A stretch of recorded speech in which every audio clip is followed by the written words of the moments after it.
ভাই সব উপস্থিত মঞ্চে বিভিন্ন স্তরের নেতৃবৃন্দ, সময় যেহেতু স্বল্প, সবাইকে সালাম কালাম দেওয়া সম্ভব না।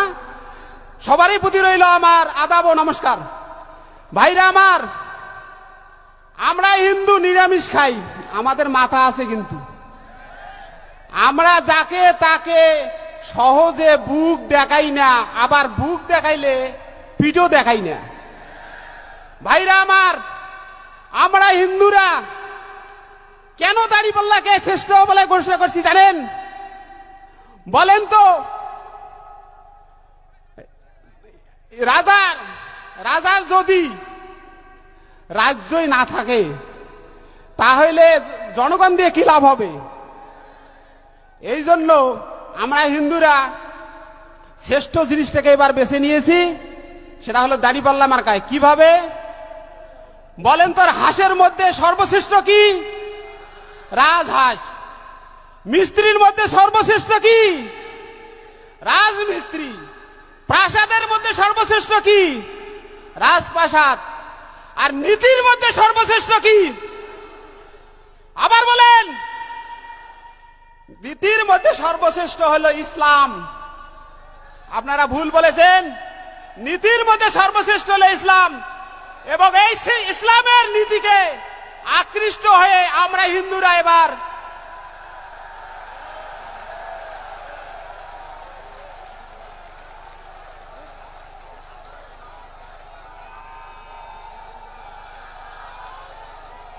ভাইরা আমার, এই ইসলামের আদর্শে অনুপ্রাণিত হয়ে আমরা যখন হিন্দুরা শতভাগ ভোট দেওয়ার চেষ্টা করতেছি, আর আপনারা 92% মুসলমান ভাইরা এখনো আপনারা কোনো সিদ্ধান্ত উপনীত হতে পারেন নাই,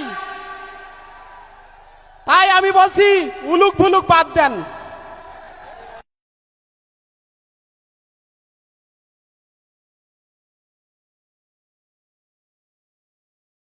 আমরা যখন আসছি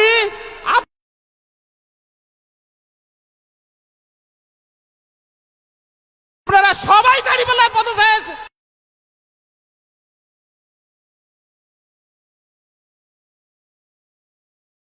এসে দাঁড়ান।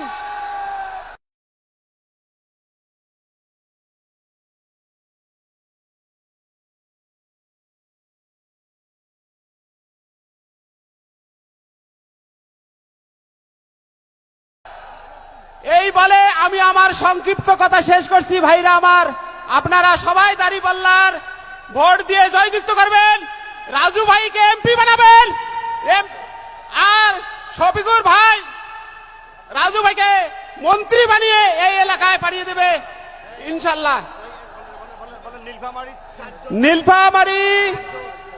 নীলফামারীতে 4 জন ক্যান্ডিডেট আছেন ভাইরা আমার, লালমনিরহাটে 3 জন।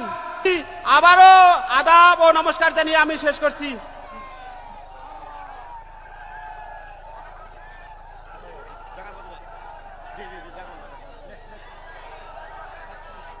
জি, ধন্যবাদ জনাব পুষ্পজিৎ বর্মন, অত্যন্ত প্রাণান্তকর বক্তব্য প্রাঞ্জল ভাষায় রাখার জন্য।